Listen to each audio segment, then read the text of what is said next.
कृष्ण हरे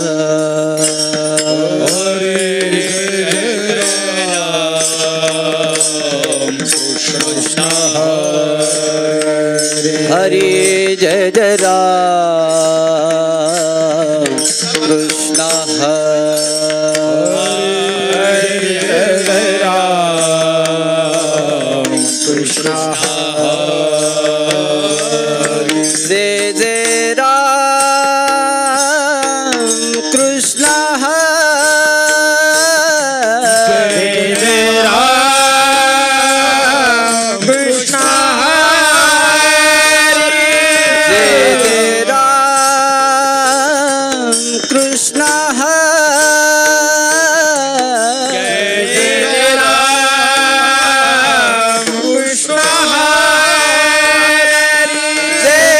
कृष्ण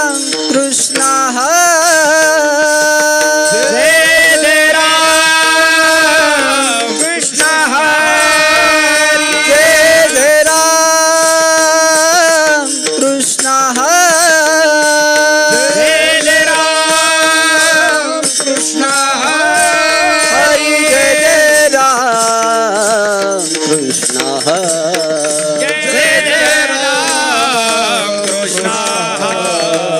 जय जय राम कृष्ण हरे जय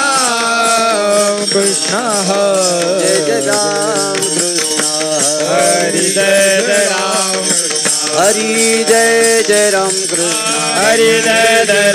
कृष्ण हरि जय जय राम कृष्ण हरि जय जय राम कृष्ण जय जय राम कृष्ण हरि जय जय राम कृष्ण जय जय राम कृष्ण हरि जय जय राम कृष्ण जय जय राम कृष्ण हरि जय जय राम कृष्ण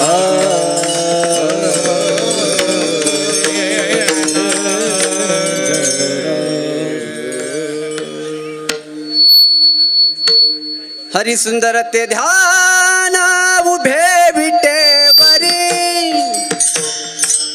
सुंदर ते ध्यान उभे विटेवरी करकटेवरी ठेवनिया करकटेवरी ठेवनिया सुंदर ते ध्यान उभे विटेवरी सुंदर ते ध्यान उभे विटेवरी करकटेवरी ठेवनिया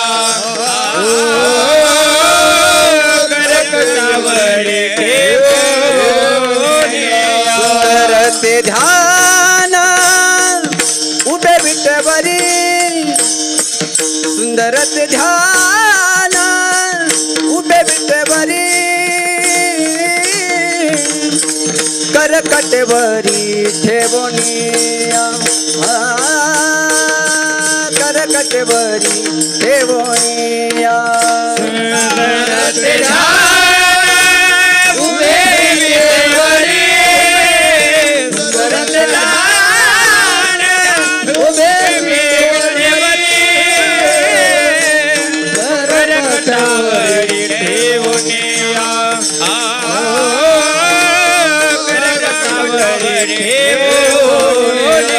तुलसी हार गळा कासे पीतांबर तुलसी हार गळा कासे पीतांबर तुलसी हार गळा कासे पीतांबर तुलसी हार गळा कासे पीतांबर तुलसी हार गळा कासे पीतांबर तुलसी हार गळा कासे पीतांबर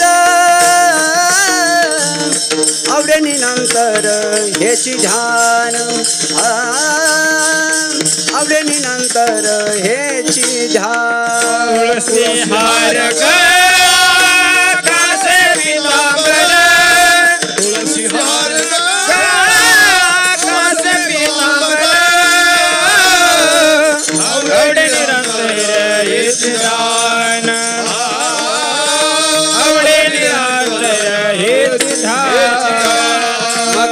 कुंडले तळपती श्रवणी तळपती श्रवणी कंठी कौस्तुभमणि विराजित कंठी कौस्तुभमणि विराजित तळपती श्रवणी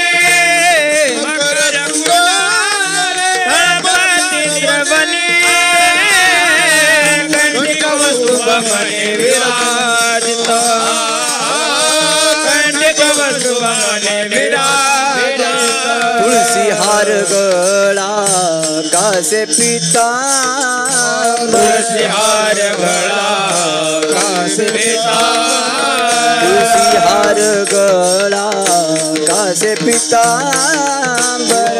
हार गळा कासे पिता तुलसी हार गळा कासे पितांबर तुलसी हार गळा कासे पितांबर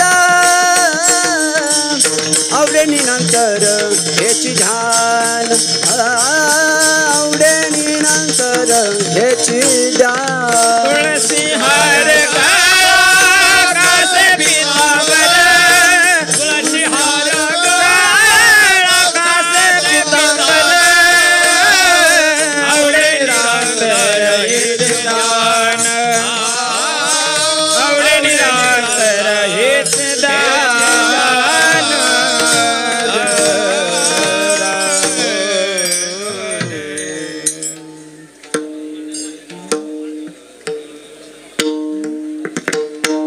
हरी तुका मने माझे हेची सर्व सुख तुका मने माझे हेची सर्व सुख तुका मने माझे हेची सर्व सुख तुका मने माझे हेची सर्व सुख तुका मने माझे हेची सर्व सुख तुका मने माझे हेची सर्व सुख तुका मने माझे हेची सर्व सुख तुका मने माझे हे सर्व सुख पाहिन श्रीमुख आवडीने पाहिन श्रीमुख आवडीने पाहिन श्रीमुख आवडीने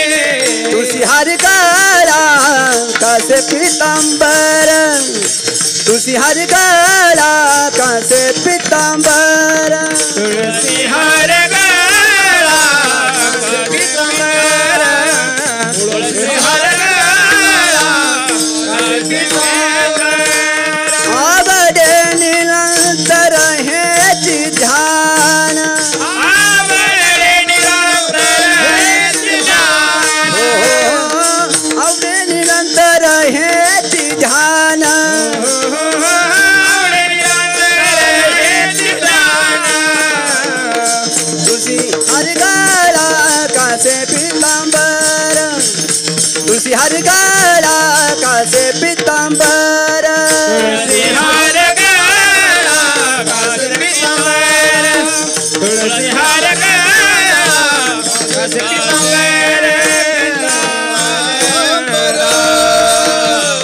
धोबा रखुमाई हरी विठोबा जय धोबा रखुमाई विठोबा रखुमाई विठोबा रखुमाई विठोबा रखुमाई विठोबा रखुमाई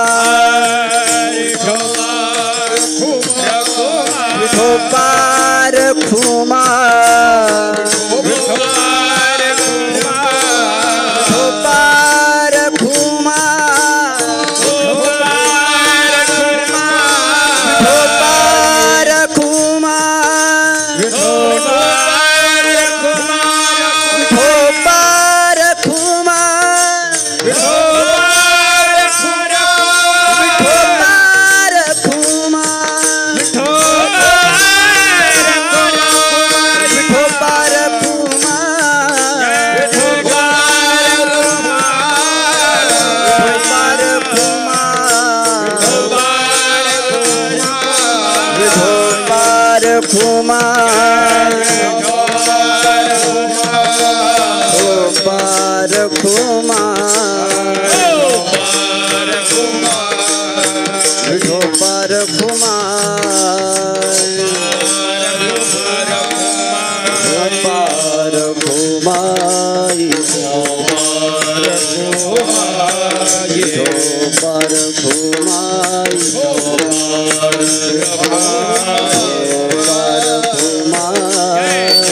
बाकी मंडळी पुढे येऊ नका. आपल्याला विनंती आहे, विनीत महाराजांना घ्या, विनीत महाराजांना पुढे घ्या. तिथं गोंधळ करू नका. मागची मंडळी मागे बसा, पुढे जागा नाही इथं बसायला. कृपया समोर येऊ नका.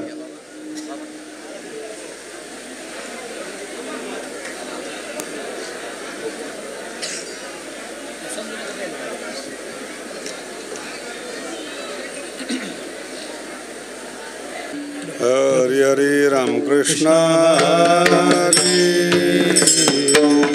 जय कृष्ण हरि जय जय राम कृष्ण हरि जय जय राम कृष्ण हरि जय जय राम कृष्ण हरि जय जय राम कृष्ण हरि हरि जय जय राम कृष्ण हरि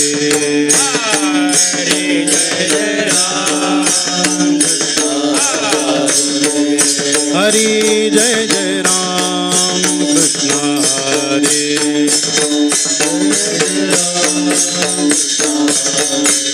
हरि जय जय राम कृष्ण हरि हरी जय जय राम कृष्ण हरी हरी जय जय राम कृष्ण जय जय राम कृष्ण जय जय राम कृष्ण हरी हरी जय जय राम कृष्ण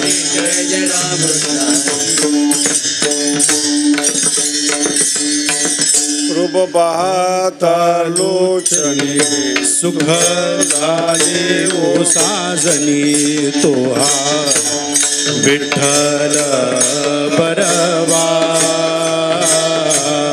तोहा विठ्ठल बरवा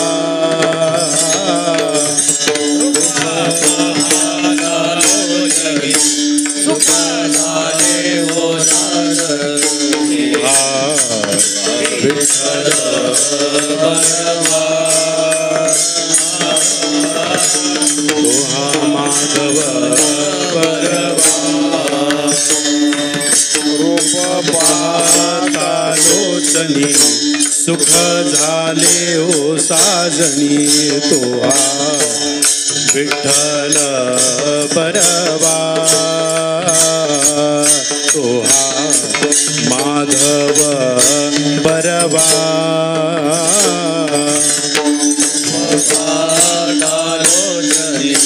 सुख झाले हो साजनी तोहा विठ्ठल बरवा माधव बरवा बहुता सुकृताची जोडी म्हणून विठ्ठली आवडी तोहा विठ्ठल बरवा तोहा माधव बरवा क्रोधाची जोडी म्हणून विठ्ठली आवडी तोहा विठ्ठल बरवा माधव बरवा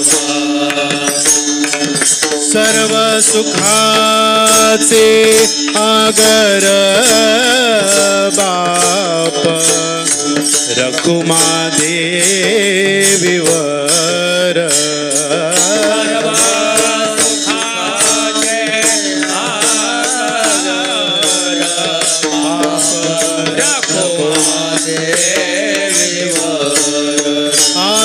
सर्व सुखाचे आगर बाप रघुमा देवीवर सर्व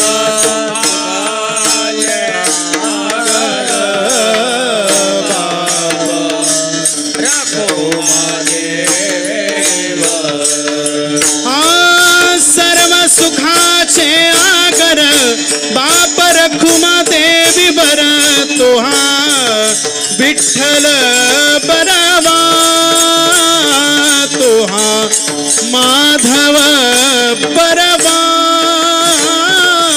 सर्व सुखाचे आगर बाप रघुमा देवीवर तोहा विठ्ठल बरवा तोहा माधव बरवा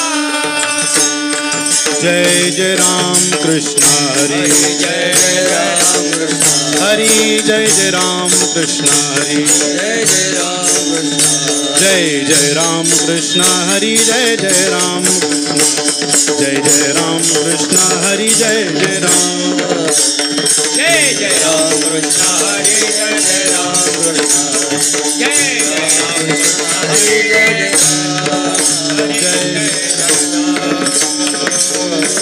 हरि प्राप्ति से उपाय धरावे संताचे ते पाय धरावे संताचे ते पाय धरावे संताचे ते पाय हरि प्राप्ति से उपाय धरावे संताचे सेवाय धरावे संताचे सेवाय धरावे संताचे सेवाय साधती साधनी तुटती भवाची बंधनी तुटती भवाची बंधनी तुटती भवाची बंधनी साधती साधने तुटती भवाचे बंधने तुटती भवाचे बंधने तुटती भवाचे बंधने संता विना प्राप्ती नाही ऐसे वेद देती ग्वाही ऐसे वेद देती ग्वाही ऐसे वेद देती ग्वाही संता विना प्राप्ती नाही ऐसे वेद देती ग्वाही ऐसे वेद देती ग्वाही ऐसे वेद देती ग्वाही तेणी साधती साधनी तुटती भवाची बंधनी तुटती भवाची बंधनी तुटती भवाची बंधनी साधती साधने तुटती भवाचे बंधने तुटते भवाचे बंधने तुटती भवाचे बंधने एका जनार्दनी संत पूर्ण करीती मनोरथ पूर्ण करीती मनोरथ पूर्ण करीती मनोरथ एका जनार्दनी संत पूर्ण करती मनोरथ पूर्ण करती मनोरथ पूर्ण करती मनोरथ एका जनार्दनी संत पूर्ण करीती मनोरथ पूर्ण करीती मनोरथ पूर्ण करीती मनोरथ एका जनार्दनी संत पूर्ण करती मनोरथ पूर्ण करती मनोरथ पूर्ण करती मनोरथ तेणी साधती साधनी तुटती भवाची बंधनी तुटती भवाची बंधनी तुटती भवाची बंधनी येणे साधती साधने तुटती भवाचे बंधन तुटती भवाचे बंधन तुटती भवाचे बंधन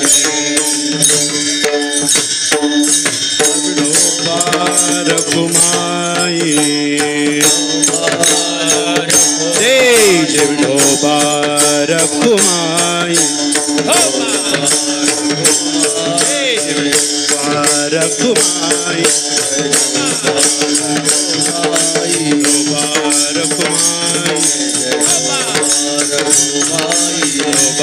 रघुमाई विठोबा रघुमाई विठोबा रघुमाई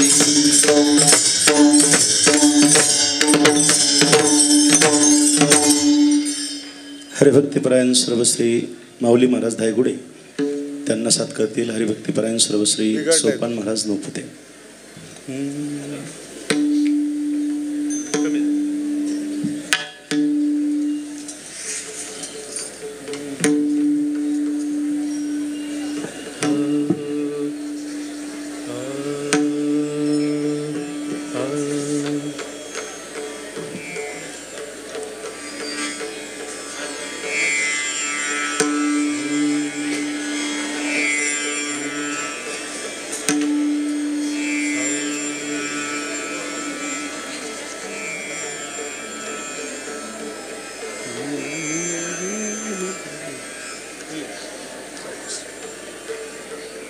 जास्त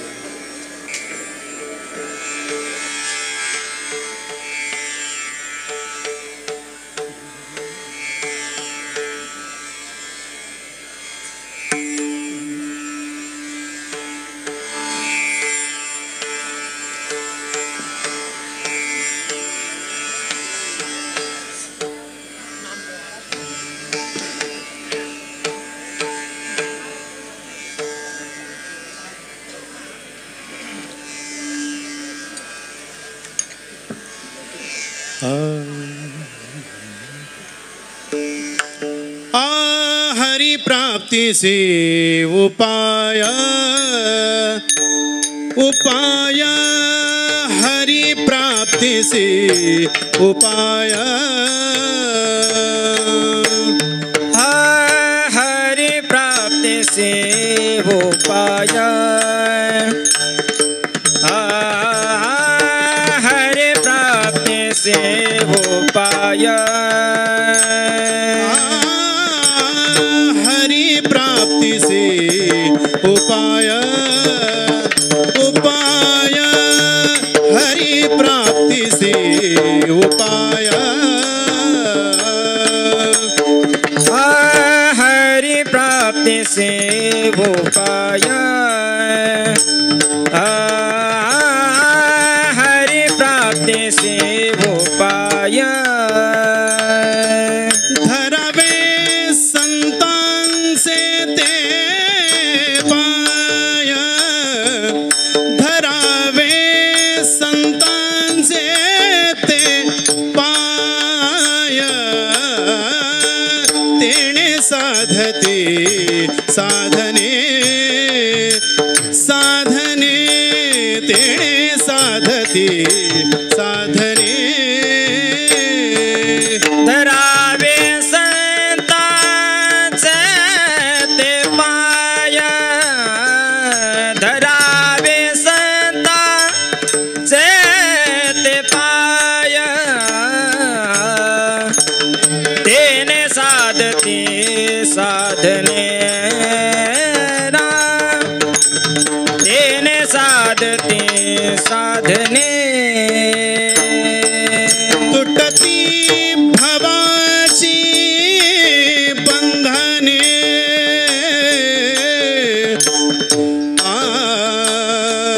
तुटती तुटती भवाची बंधने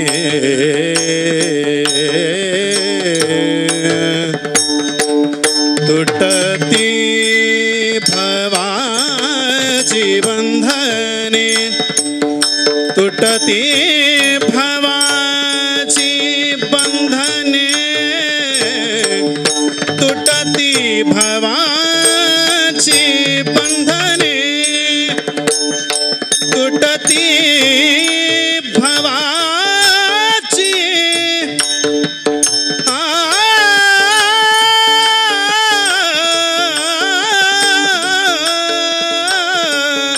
बंधने तुटती तुटती भवाचे बंधने तुटते तुटते भवाचे बंधने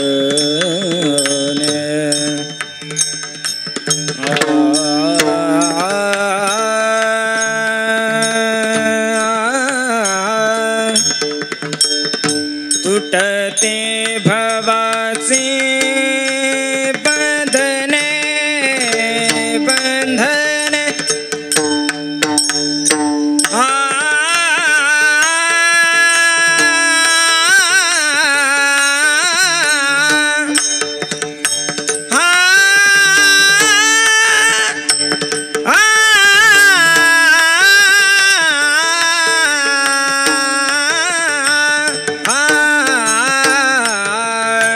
तुटती भवाची बंधने तुटती भवाची बंधने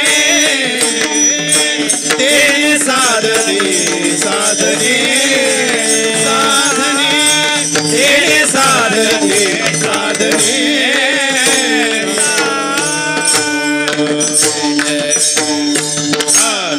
विठ्ठला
हरिप्राप्तीसी उपाय धरावे संताचे ते पाय, तेने साधती साधने तुटती भवाची बंधने, संताविन प्राप्ती नाही ऐसे वेद देती ग्वाही, एका जनार्दनी संत पूर्ण करती मनोरथ, तेने साधती साधने तुटती भवाची बंधने. विठ्ठल विठ्ठल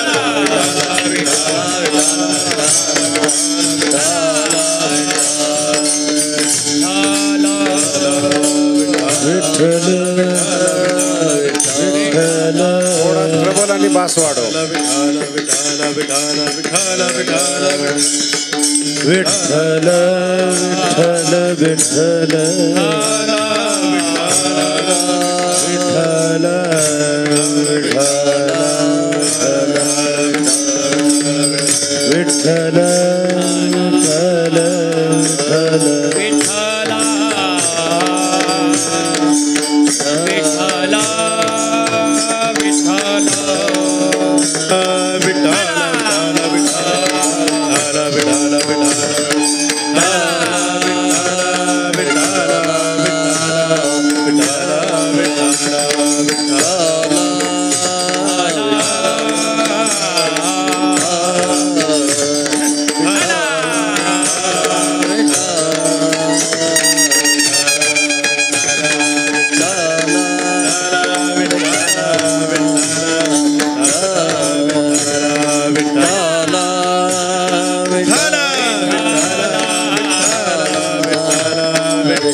पुंडलिक वरदा हरी विठ्ठल श्री ज्ञानदेव तुकाराम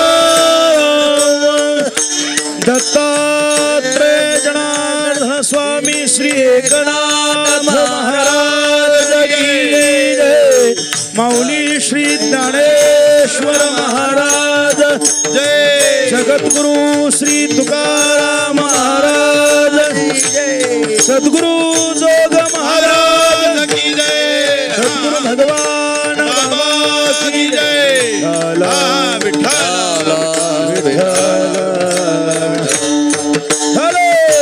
विठ्ठल विठ्ठल विठ्ठल विठ्ठल विठ्ठल विठ्ठल विठ्ठल विठ्ठल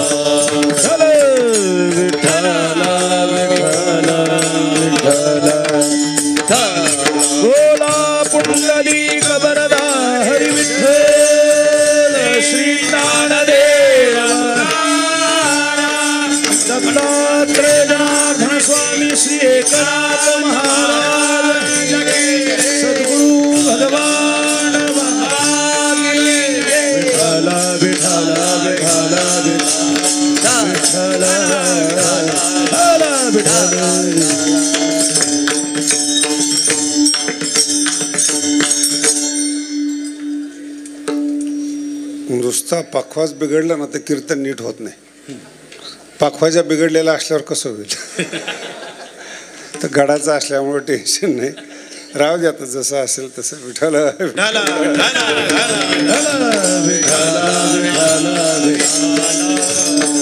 पखवाज म्हणत असताना कीर्तनातला पखवाज म्हणले बरं का, बाहेरचे तर लय लांब आहेत. आज असं वाटतंय मला की 450 वर्षापूर्वीचं पैठणचं वैभव परत योगीराज महाराजांनी आणलं. वारकरी संप्रदायातले श्रीमंत संत होते, आतून आणि बाहेरून श्रीमंत होते. अभंग दुसरा घ्यायचा होता माझा, पण आमच्या मुलाचाच पाठ नाही म्हटलं तर दुसऱ्याचा काय पाठ असणार. साधू म्हणावे तयासी दया क्षमा ज्यांची दासी, हा अभंग निवडला होता. जयापासी नित्य शांती. पण म्हटलं आता हे टाळकऱ्याकडे पाहून निर्णय बदलावे लागतात. तरी पण त्या तोडीचाच नाथ महाराजांचा अभंग आहे. विठ्ठल विठ्ठल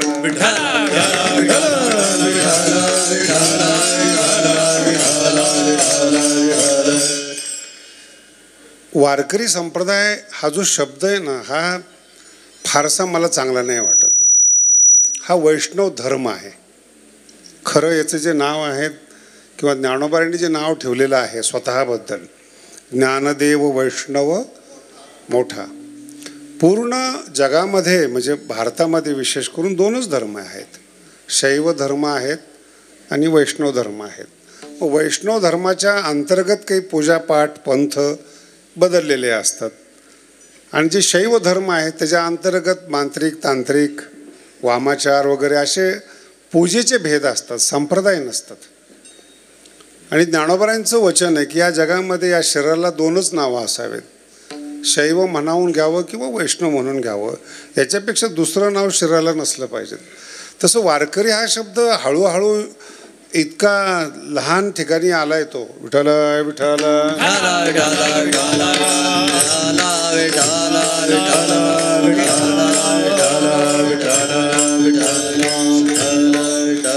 खाली बसा, डिस्टर्ब करू नका, विषय वेगळा आहे, खाली बसा. विठ्ठल विठ्ठल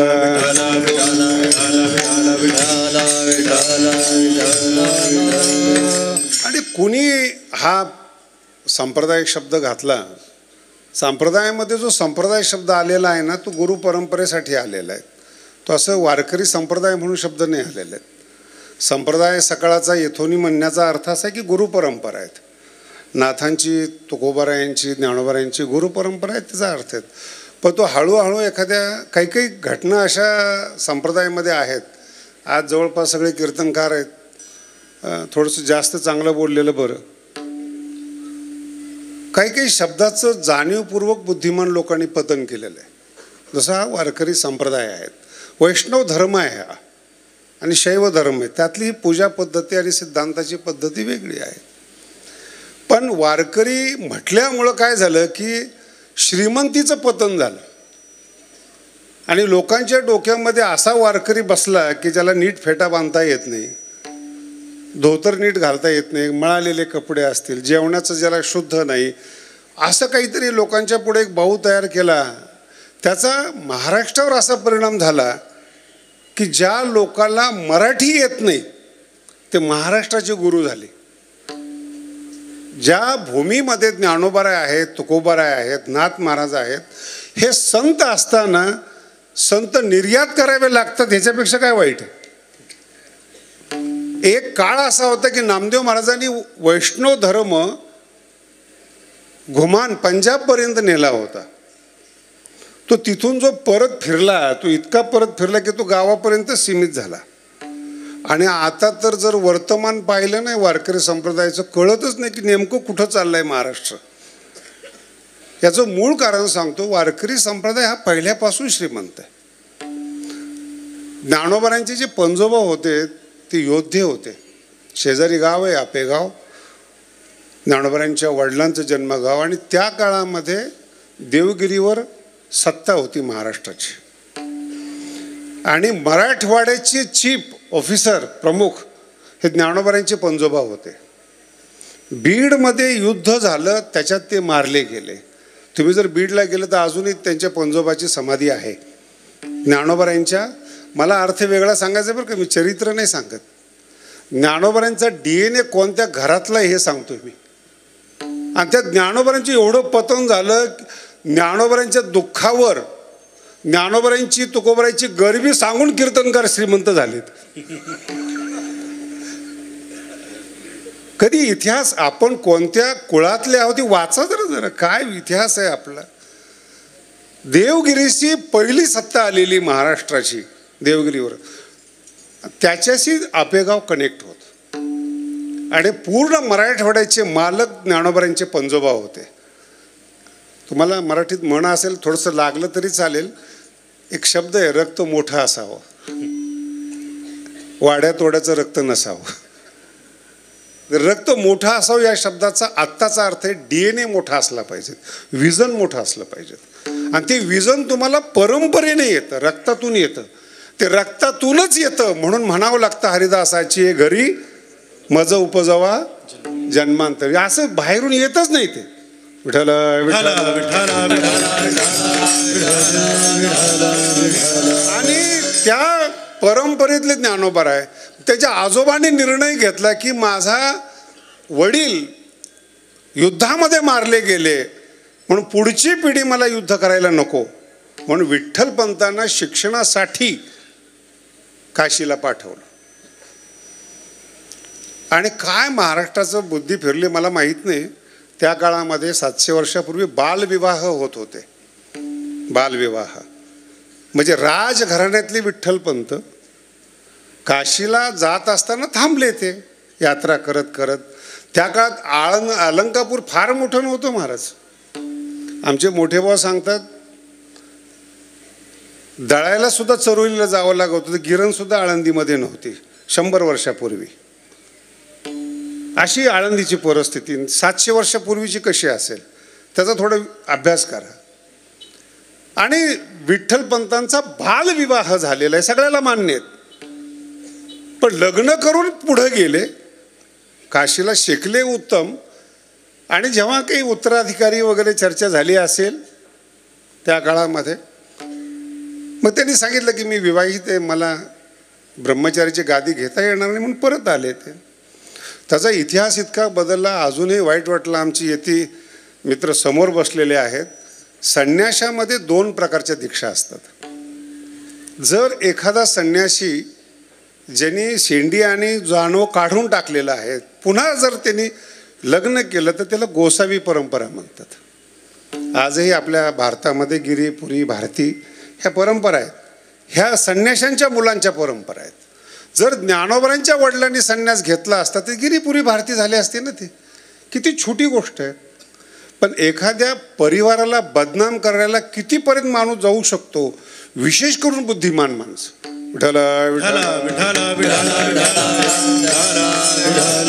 आणि दुसरी पद्धत अशी की तुम्ही ब्राह्मण असा नाही तर कोणी असा, कोणत्याही तीर्थक्षेत्रामध्ये गेल्यानंतर तिथं जर तुम्हाला पूजा करायची असेल तर तिथला पुरोहित लागतो. ती त्याची मिळकत असते, त्याची मालमत्ता असते. जर तुम्हाला त्याचा वाटा पाहिजे असेल तर तुम्हाला तिथं जन्माला यावं लागतं. हा नियम आहे आजपर्यंतचा. कुठलाही कितीही मोठा ब्राह्मण असला तर ते दुसऱ्याच्या तीर्थक्षेत्रात जाऊन पूजा करता येत नाही. ज्ञानोबांच्या आईला भाऊ नव्हता हे सगळं प्रसिद्ध आहे. ती प्रॉपर्टी कोणाची, तिथून ते वाद सुरू झाले. मग मला एकाने प्रश्न विचारला, महाराज हे नामदेव महाराजांचे जे काही अभंग आहेत ते खोटे आहेत का? म्हटलं सर्रास खोटे आहेत काही काही अभंग. कारण की वारकरी संप्रदाय ज्याला माहीत नाही त्याला प्रक्षिप्त अभंगाचा अर्थ कळत नाही.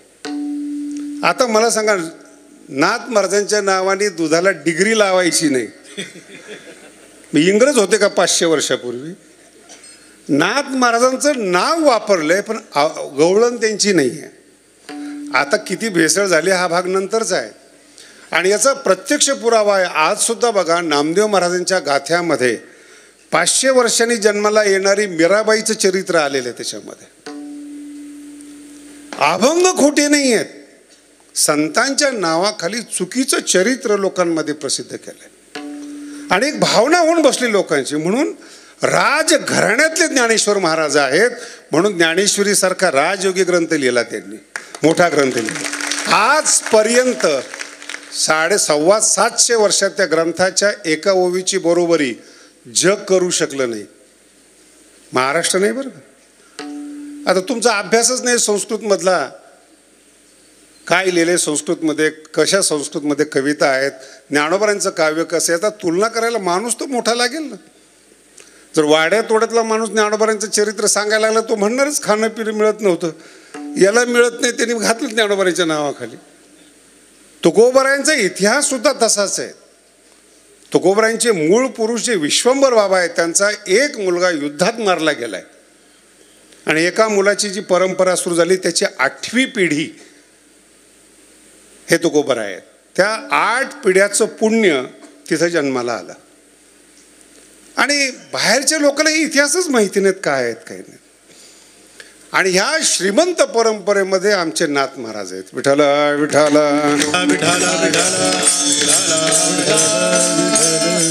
भगवानगडाची परंपराच नाथ महाराजापासून आहे. मी अनेक ठिकाणी या गोष्टी सांगितलेल्या आहेत. भानुदास महाराजांच्या नातूचे नातू एकनाथ महाराज आहेत आणि एकनाथ महाराजांची 5वी पिढी नगद नारायण महाराज आहेत आणि नगद नारायण महाराजांची 8वी पिढी भगवान बाबा आहेत. ही परंपरा असं मध्ये आधी जन्माला येत नाही बरं का. आलाच एखादा संत तर त्याचे काय हाल होतात माहीत नाही आपल्याला. कुठं जाईल तो, कुठं निवांत असेल, कुठला एकांत वास असेल त्यालाच त्याला माहिती. विठ्ठल विठ्ठल म्हणून या अभंगामध्ये कूट टाईप एक शब्द आहेत. एका जनार्दनी संत आणि पूर्ण करी ती, ते काय थांबायचं कळत नाही आमच्या वारकरी लोकांना. संत काही असं सुपर मार्केट नाही की आल्याला पूर्ण करती मनोरथ, असं नाही आहे. थोडंसं थांबण्यात फरक केला की तुम्हाला संताचा महिमा कळतो. एका जनार्दनी संत पूर्ण, ते स्वतः पूर्ण आहेत म्हणून पूर्ण होणारा मनोरथ पूर्ण करतात. सगळेच मनोरथ पूर्ण केलं तर एखाद्याला म्हणायचं मला मर्डर करायचं आहे, चोरी करायची, पूर्ण करी ती. असे संत जगात आहेत पण संप्रदायातले नाहीत. विठ्ठल विठ्ठल श्रीमंतापासून सुरू झालेला संप्रदाय आहे ज्ञानोबारायापासून. ज्ञानोबारायांच्या पंजोबापा नाथ महाराजांची तर काय कीर्तनाला येणाऱ्या सगळ्यांना साखर वाटत होते. आणि काही काही इतिहास सुद्धा, जसं मी माऊलीच्या बद्दल बोललो ना, तसं नाथ महाराजांच्या बद्दल एका इतिहासाचा मला फार राग आहे. माझ्या सगळ्या एपिसोडमध्ये तो इतिहासच सांगितला नाही. यवन अंगावरी आवडतच नाही हा इतिहास. मला एक सांगा, हे पैठण आहेत, प्रतिष्ठानपूर आहेत, ब्राह्मण शरीर आहे, सूर्यासारखं तेज पांघरलेलं आहे. आणि एक ब्राह्मण गोदावरीला आंघोळला जातो आणि त्याच्यावर यवन थुंकतो आणि बाकीचे ब्राह्मण काय करत होते? हा संप्रदायाला कलंक आहे. आज सुद्धा एक मुसलमान तुम्ही छेडखानी करून बघा, सगळे धावून येतील. आणि एका जो भागवतकार आहेत, पैठणचं नाव वाढवणार आहे, अशांच्या अंगावर एक थुंकतो आणि बाकीचे काहीच बोलत नाही. आणि सांगताना इतकं सांगतात की ब्राह्मणांनीच त्याला लावून दिलं थुंक म्हणून. लक्षात येते आपण काय सांगतो समाजाच्या पुढं, कसले इतिहास सांगतो आपण. आपली परंपरा नाही आहे अहिंसेची. आणि बरं, जो इतिहास हा सांगतो ना, तो लगेच म्हणतो काळ गुलाम सलाम करी. एक सामान्य माणूस अंगावर थुंकतो आणि तुम्ही ग बसताय. ही परंपरा संप्रदायातली नाही आहे. ज्या पताका आहेत त्या उलट्या केल्या तर धर्म टिकणार आहेत, एरवी धर्म टिकणार नाही. भविष्यात जर तुम्हाला असं वाटत असेल की आपले ग्रंथ टिकावेत, भागवत टिकावं, ज्ञानेश्वरी गाथा टिकावी, तर तुम्हाला काठ्या उलट्या केल्याशिवाय पर्याय नाही. आता माझ्याकडे पाहिल्यानंतर लक्षात येत असेल, मला खूप लोक बोलतात परखड बोलतात. म्हणलं परखड नाही बोलत, सत्य सांगतो. संतांना वारकऱ्याला बदनाम करू नका. हे खूप श्रीमंत आहेत, खूप मोठ्या घराण्यातले आहेत. आजही 14वी पिढी योगीराज महाराजांची तिथपर्यंत परमार्थ चालू आहेत. मला सांगा कोणत्या राजाची पिढी टिकली, कोणत्या श्रीमंताची पिढी टिकली? आणि दुसरं सांगतो तुम्हाला संतांचं वैशिष्ट्य, संत आतून आणि बाहेरून पूर्ण असतात. आतून आत्मबोध असतो. एका जनार्दनी साधू शब्दाचा फार सुंदर प्रयोग आहे लाले. जो अभंग घेणार होतो त्याचं मी अंतिम चरण सांगतो. जयापासी आत्मबोध. आणि ज्ञानेश्वरीतली ओवी सांगतो तुम्हाला साधू म्हणजे काय. विठ्ठल विठ्ठल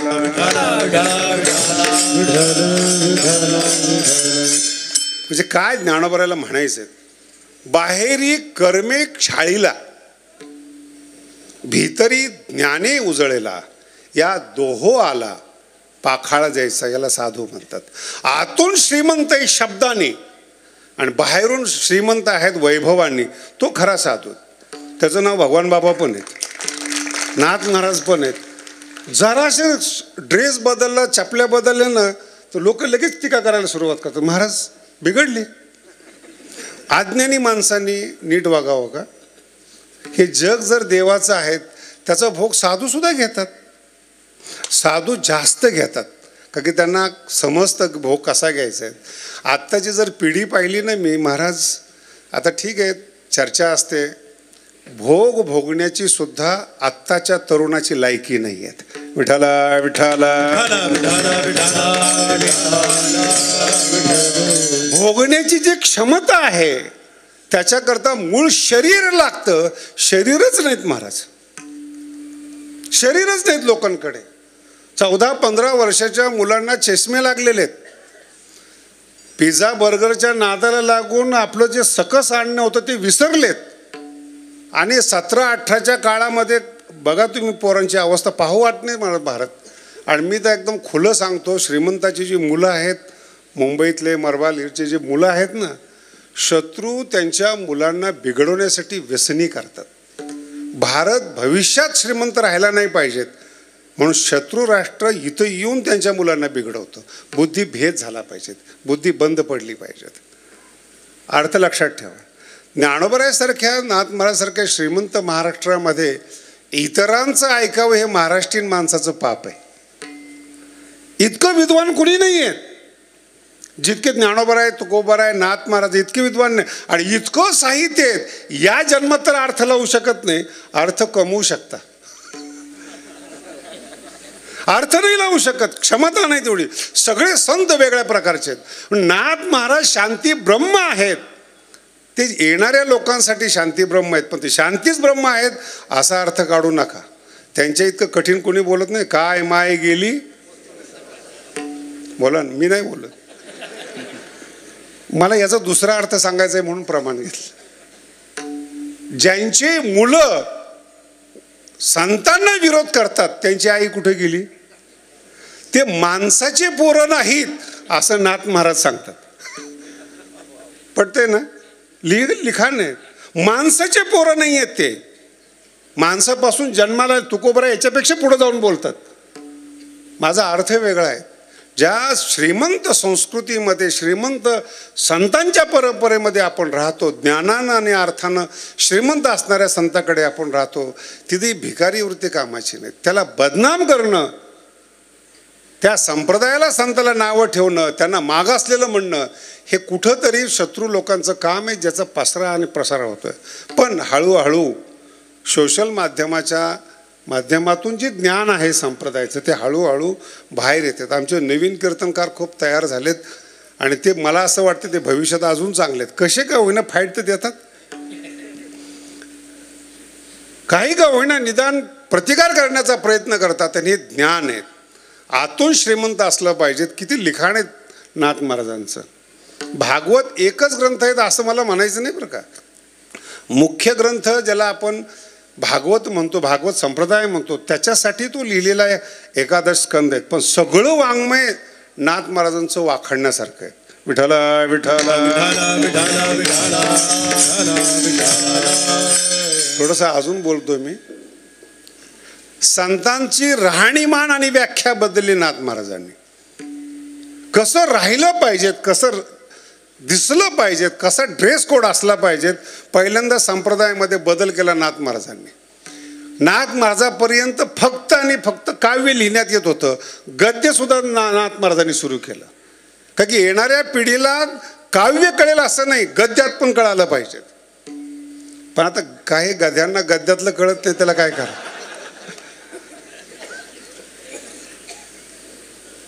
त्यांना माप करावा असं म्हणत नाहीत. माझा मुद्दा वेगळा आहे. माप काढतात पण त्यांना माफ करावं लागतं. बुद्धी छोटी आहेत. एक न्यायशास्त्रामध्ये खूप मोठं प्रमाण आहेत. दिधितिकार दुष्यो वचम, माझ्या बोलण्याला माझ्या आशयाला दोष द्यावा.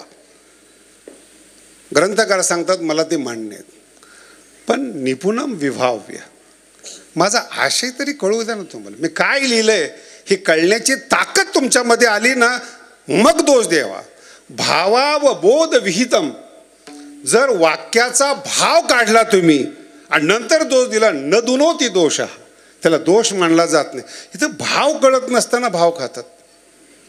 ना हरिपाठ पाठ आहे ना ज्ञानेश्वरी माहिती. मला एकाने प्रश्न विचारला मुंबईमध्ये, ज्ञानेश्वरी मराठीत आहे का? म्हटलं कशाला मराठी बोलतोस तू?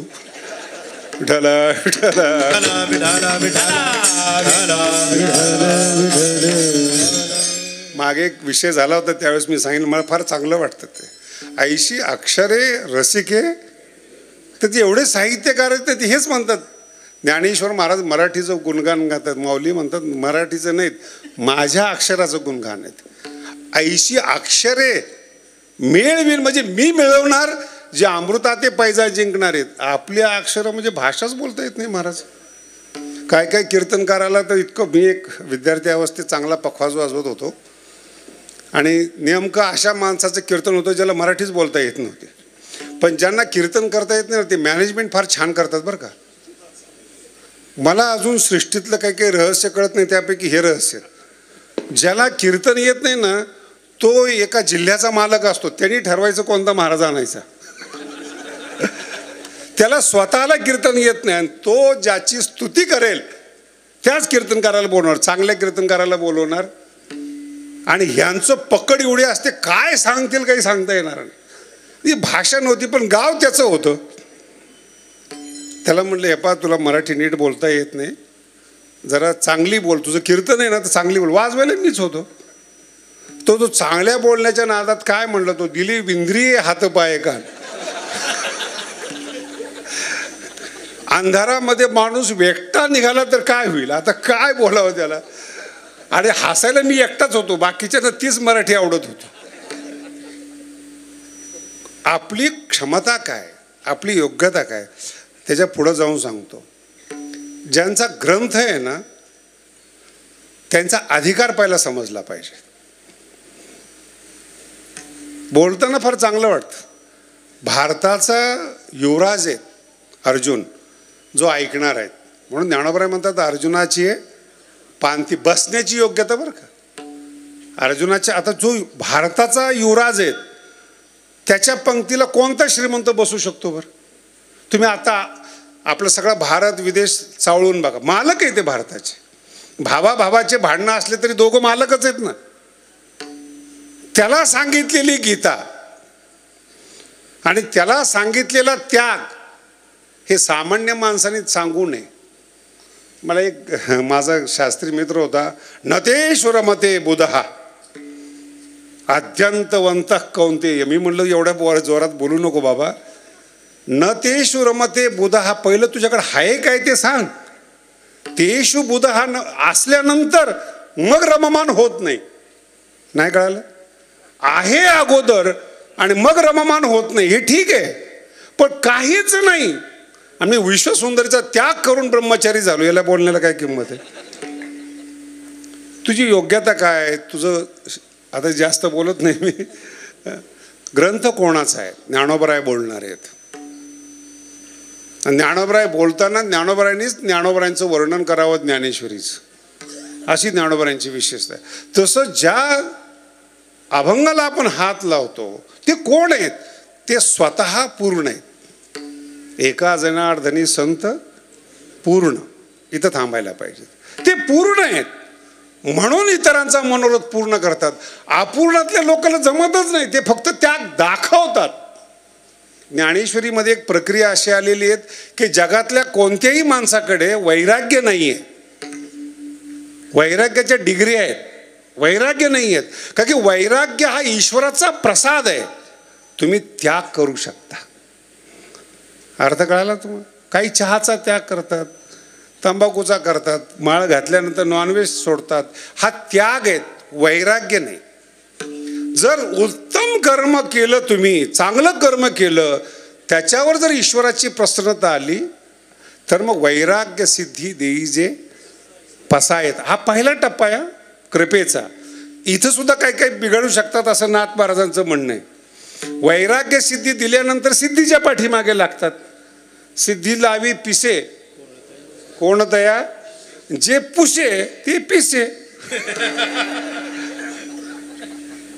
जे सिद्धीच्या मागे लागतात ते काही ज्ञानी संत, वारकरी संप्रदायातला कोणताही संत ताईत गंडे आणि क्षमता देत नाहीत. मी एक निरीक्षण केलं, का श्रीमंत लोक आपल्याकडे येत नाहीत? त्याचं कारण आपण आशीर्वादच देत नाहीत. आपलं म्हणणं उलट आहे, तो संसार सुखी होण्यासाठी येतो. जेवढे जगातले साधू आहेत बघा तुम्ही, राजकारणी सहित कोणत्या ना कोणत्या साधूच्या पायाला बांधलेले. कशा करता? काहीतरी आशीर्वाद द्या, खुर्ची मिळावी, पैसा मिळावा, धनधान्य मिळावं. आणि संप्रदाय जर संताकडे आला तर संत नीट बोलतच नाहीत. तो सांगतो, अरे काय ठेवलं याच्यामध्ये?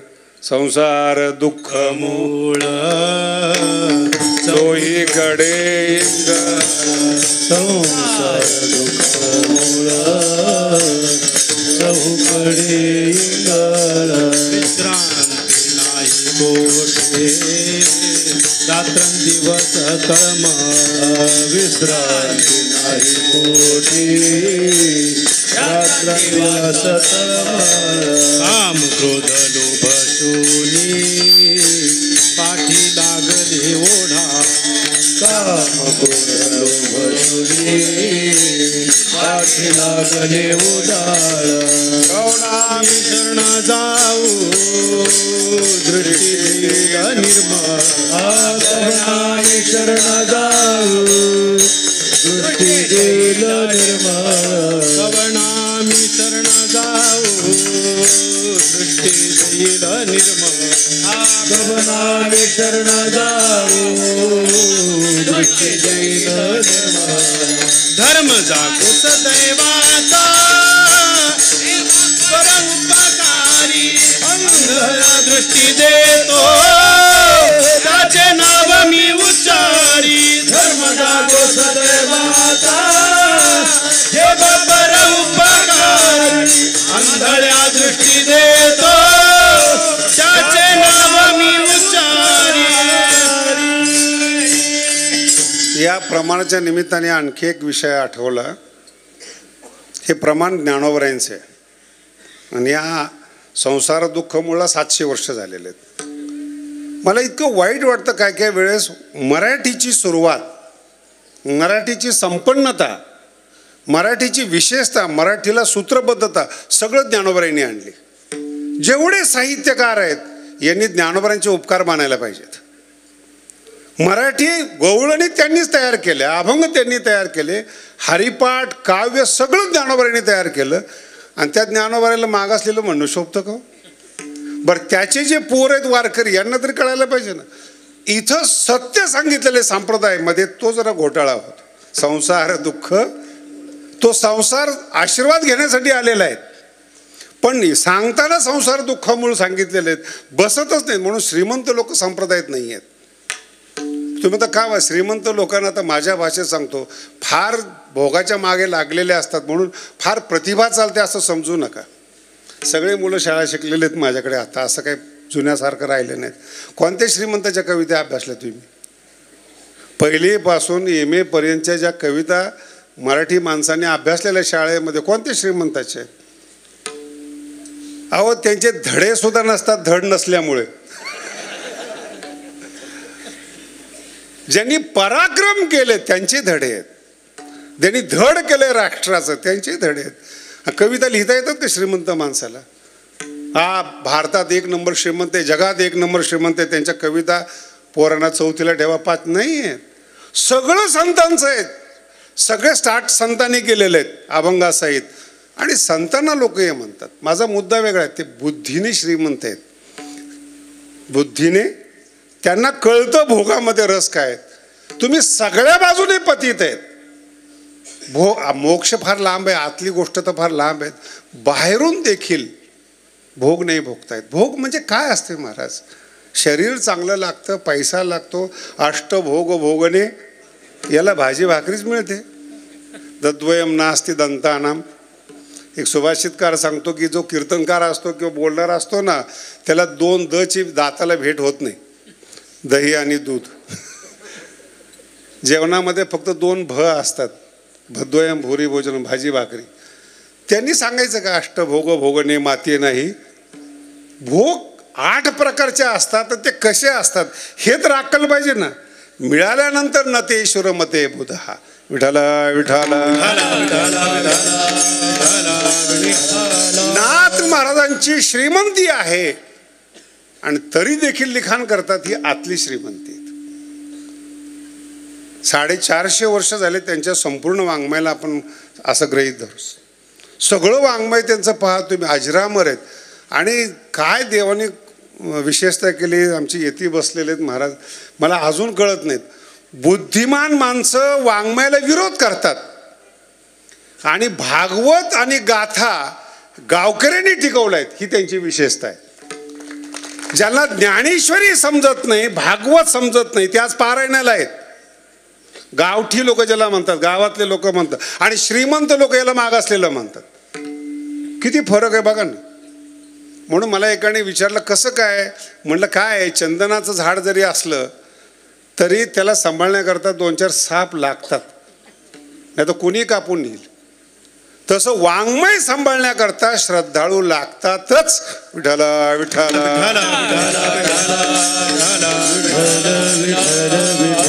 आणि हे श्रीमंताचं वाङ्मय आहेत, श्रीमंत वाङ्मय आहेत, श्रीमंतीतून जन्माला आलेलं वाङ्मय. म्हणून कधी लक्षात ठेवा, पोट भरल्याशिवाय वाङ्मय तयार होत नाही. सर्वे पूर्णे जठरे पिठरे प्राणीनाम संभवंती. कुणालाही करता येत नाही. म्हणून पहिल्यांदा तुकोबराय असो नाथ महाराज असो, व्यवहार चांगला शिका, करा आणि मग परमार्थकडे या. ज्ञानोबरांची एक ओवी फार सुंदर आहेत. उचित कर्मे आघवी तुवा आचरोनी मग मज अर्पावी. पण आचरण करण्याकरता क्षमता पाहिजेत, आणि त्यात विशेष करून आर्थिक क्षमता पाहिजेत. आणि आर्थिक क्षमता मेंदूवर ठरली जाते. मी मागे एकदा श्रीमंतीचं वर्णन ऐकलं की रोज 10 लाख जर खर्च केले तर 500 वर्ष टिकणार आहेत. एवढी श्रीमंती माणसाने कमवली. जगाची श्रीमंती असते ना, किती डॉलर किती काय. म्हटलं अरे ठीक आहे, रोज 10 लाख रुपये तर खर्च करू शकत नाही, पण समजा पण याला 500 वर्ष आयुष्य देणार कोण? 22व्या वर्षात जो चमत्कार केलाय तो काही 500 वर्ष जगून 700 वर्ष आले तर अजून बरोबरी होत नाहीत. श्रीमंताचं वाङ्मय आहेत. म्हणून संताकडे पाहण्याचा दृष्टिकोन बदला, कारण की ते पूर्ण आहे, तुमची गरज नाही असा अर्थ आहे याचा. विठ्ठल विठ्ठल. एका जनार्दनी संत पूर्ण म्हणजे तुमची गरज. मग काय हे करतात. आणि दुसरा नाथ महाराजांची विशेषता सांगतो तुम्हाला, आयता देव तुमच्या हातात देत नाहीत. जे मनोरथ पूर्ण करतात ना, ते कोणाचे मनोरथ पूर्ण करतात? तेने साधती साधती साधन. साधना साध्य करण्याकरता ते मनोरथ पूर्ण करतात. साधना केल्याशिवाय, प्रयत्नाशिवाय ज्ञान मिळत नाही, ही सूचना आहे. म्हणून सगळ्या वारकरी संप्रदायातल्या मुलांना, कीर्तनकारांना सांगणंच आहेत, मेहनत केल्याशिवाय ज्ञानी होणार नाही. ज्ञानेश्वरी जर वाचली ना, करिता जाती भोकसे बुद्ध्याधिकांचे. ज्ञानोबराय म्हणतात अभ्यास करत असताना ना, आता तुम्ही बोलत असताना 2 मिनिटात निरीक्षण करून सांगतात कीर्तन चांगलं का वाईट आहेत, हे झाले तुमचे 2 मिनिटं. पण या कीर्तनाला येईपर्यंत जो मागचा पडावा असतो ना, करिता जाती भोकसे, हे कळत नाही. प्रत्येक शब्दाला जपावं लागतं, प्रत्येक शब्दाची सिद्धांताची सेवा करावी लागते, त्याला बुद्धीमध्ये स्थान द्यावं लागतं असली तर. आणि त्या गुरुनी तो सिद्धांताला आशीर्वाद. वाणी गोड केव्हा होते? विद्वान कमी आहेत का मला सांगा बरं? वाणी गोड संतांनी दिल्यानंतरच वाणी गोड होते. देवाच्या संतांच्या आशीर्वादाशिवाय वाणीत मधुरता येत नाहीत. मी इतके विद्वान बघितलेत महाराज. आमचे एक जण कीर्तनाला गेले होते स्वामी महाराज. मला सांगितलं की मी अमक्याचं कार्यक्रम करून ऐकलो. म्हटलं काय पाप केलं होतं तुम्ही? चुकीचे शब्द तासभर तुम्ही ऐकून घेताय, खरंच तुम्ही संन्यासी आहात. काय ऐकणार काय तुम्ही? तुमची क्षमता काय काय समजताय? म्हणून संताकडे पाहण्याचा दृष्टिकोन पाहिला पहा, ते श्रीमंत आहेत आणि पूर्ण आहेत. साधना करणाऱ्यासाठी मनोरथ पूर्ण करतात, आयतं खाऊन बसण्यासाठी नाहीत. साधने साधिती मग त्यांचा मनोरथ पूर्ण करीते. म्हणून ते स्वतः पूर्ण आहेत. आणि पूर्ण शब्दाचा आणखी पुढे अर्थ फार वेगळा आहे. हा पूर्ण शब्द इतका लांब जातो, तो वेदापर्यंत जातो महाराज. पूर्णमदः पूर्णमिदम. आणि ते पूर्णता संतांमध्ये येते, त्याचा संबंध तुकनाथ महाराज लावतात. एका जनार्दनी संत पूर्ण, आणि ते पूर्ण आहेत म्हणून पूर्ण होणारे मनोरथ पूर्ण करते. विठ्ठल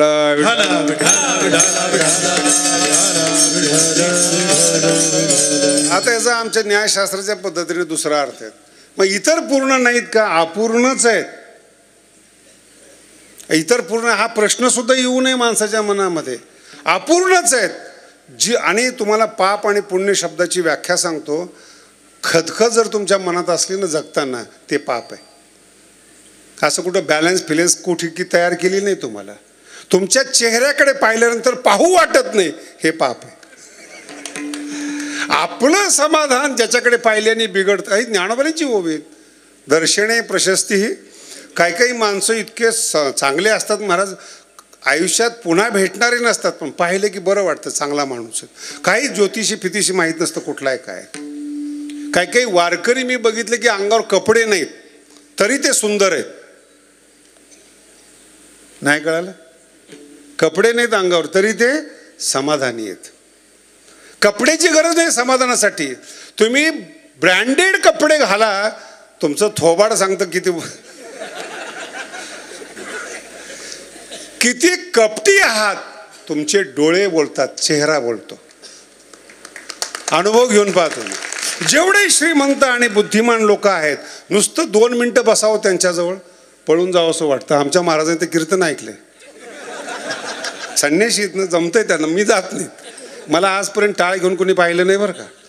कारण की वाईट चांगलं नाही झालं तरी चालेल, पण आपले सिद्धांत बिघडता कामा नये. जपावे लागतात. ते सांगतात, जपावे लागतात. वाक्य जपावे लागतात, अक्षरं जपावे लागतात, सेवा करावी लागतात. आणि सगळा संसार करत असताना नाथ महाराजांनी लिहिलं हे. मी नाथ महाराजाला ना पूल मानतो. पूल जो असतो ना, 2 तीराला टेकलेला असतो. तो 2 तीराला एकाच वेळेस टेकलेला असतो. तसं नाथ महाराज जेव्हा त्यांच्या पाठीमागे पाहतात तेव्हा त्यांना कैवल्याचा पुतळा दिसतो. हे एक टोक आहे नाथ महाराजांचं. तुमच्याकडे जेव्हा पाहतात जोहार मायबाप, हे टोक हे दुसऱ्या संतात सापडणार नाहीत. हे जे जोड आहे ना, हा इतर संतात नाहीच. लिहित असताना एकदम सांभाळ. आता तसं पाहिलं तर बघा, हरिप्राप्तीशी उपाय, एकदम साधं शब्द आहेत. तुम्ही हरिपाठ, माऊलीचा हरिपाठ कठीण आहे. कठीण म्हणण्यापेक्षा तो ज्ञानेश्वरीपेक्षा कठीण आहेत. हा माझा अनुभव आहे.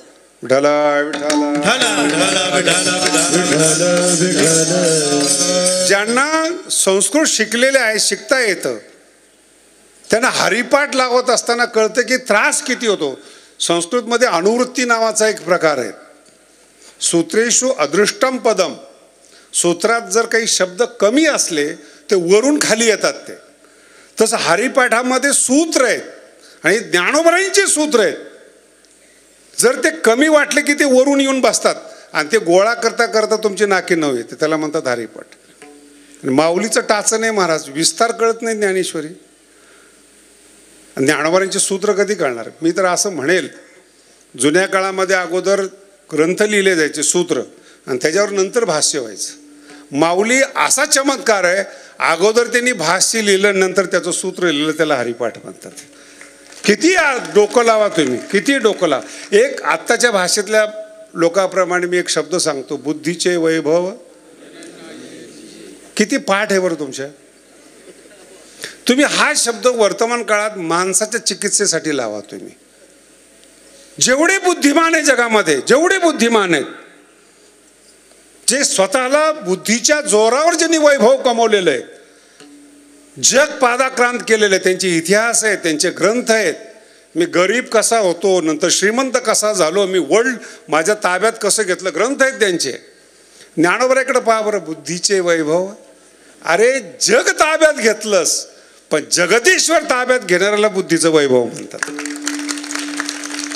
हे मी बोलते, तुम्ही विनाकारण टाळ्या नका हो. एक केशी राज तिथंच लिहिलेलं आहे.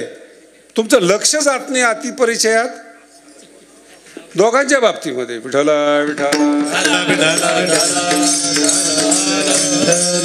सुखी का होत नाही, तेच एकच अभंग आहे. समाधी हरीची समसुखी. मला ज्ञानोबरांची एक गंमत सांगतो, जरा चांगले कीर्तनकार आहेत. जे मगाशी आता सांगता सांगता बोललो मी, पापी माणसाजवळ आपल्याला बसता येत नाही. मला सांगा, जेवढी माणसं बसलेली, दुःखी माणसाबरोबर बसून दाखवता का तुम्ही दिवसभर? जो दुःखी आहे, संसारचं गाऱ्हाणं सांगणार आहे, सगळ्या बाजूनी पतित आहेत, त्याच्याजवळ बसून दाखव. कीर्तनकार असू द्या हो, ज्ञानेश्वरी सोडून जर तो बोलायला लागला तर बसूच वाटत नाही त्याला. ज्ञानोबांनी सूचना केलेली, बोलूच नाही, बोलण्याची नाही. पहिली गोष्ट, जर बोलायला लागला, परिसता होय मायबाप. ऐकणाऱ्याला असं वाटतं की आपल्या कानामध्ये आईबापाने अमृत टाकलेले. ह्याला बोलणं म्हणतात साधूच. आणि अभ्यास करून नाही बसत. ज्ञानोबांनी लिहिलेलं आहे, देव कुणाला प्राप्त होतो, सुखी पुरुषोत्तम असे जैसा. याचं वक्रता कळत नाही बरं का. मी म्हणून मागाशी म्हटलं, नाथ महाराज जरा खुलं बोलतात. काय माय जीवा नव्हे लाव, उघडं बोलतात. नाथ माऊलीसारखं वाकडं बोलणारं जगात कुणीच नाही. सुखी पुरुषोत्तम, जो सुखी आहे तिथे पुरुषोत्तम असे जैसा. म्हणजे दुःखी माणसाकडे तो नाही, तो जगाचा सगळी श्रीमंत झाला तरी माणूस तिथे नाही, देव तिथे नाही आहेत. सुखी पुरुषोत्तम. मग सुखी कोण आहेत? त्याच्यावर संपूर्ण जग आधारित आहेत महाराज. दया तेथ धर्म. जर धर्म टिकला तरच तुम्ही सुखी व्हाल.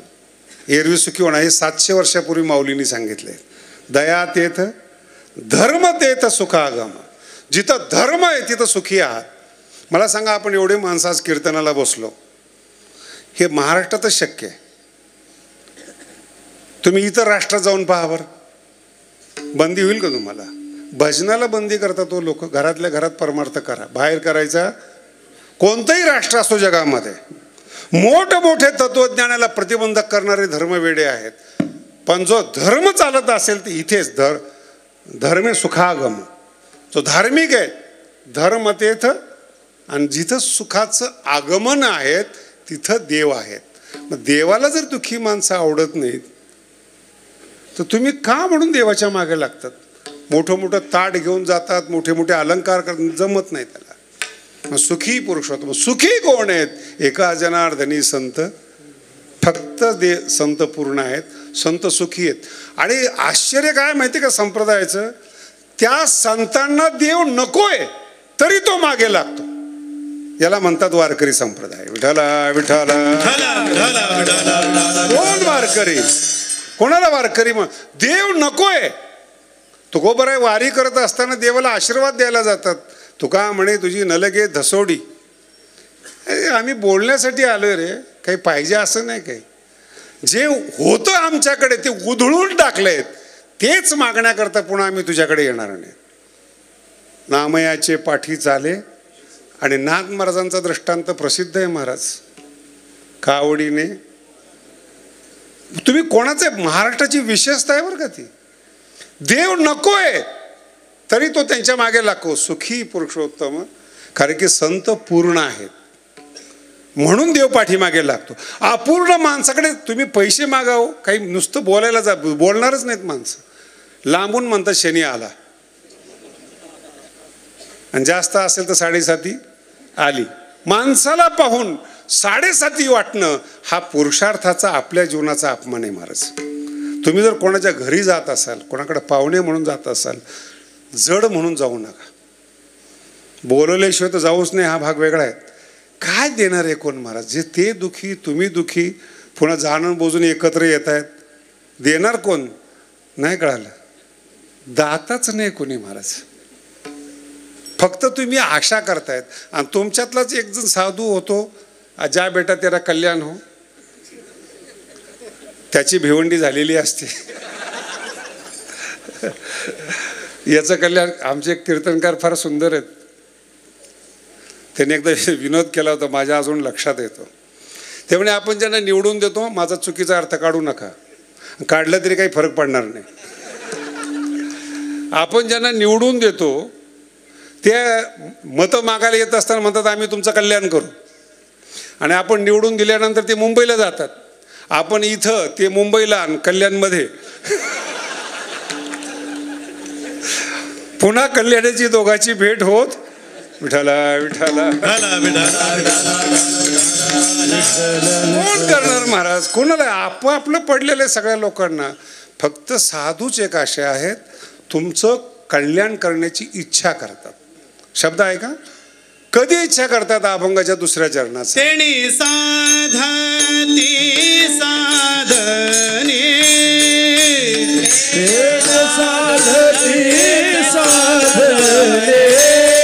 तेणी साधती साधने,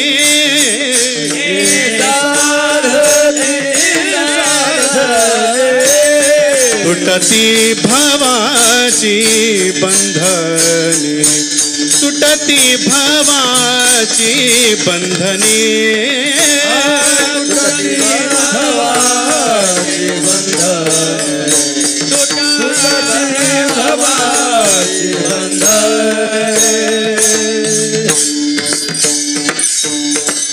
साधना करणाऱ्याला संत साथ देतात.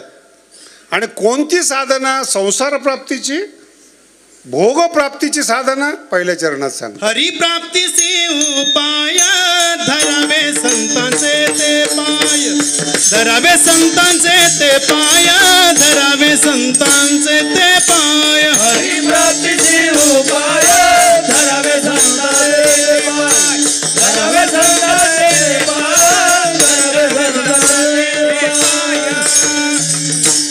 हे ब्रॅकेट आहेत आणि हे इतके अभंग मोठे आहेत. तुम्हाला फक्त दिग्दर्शन करतो.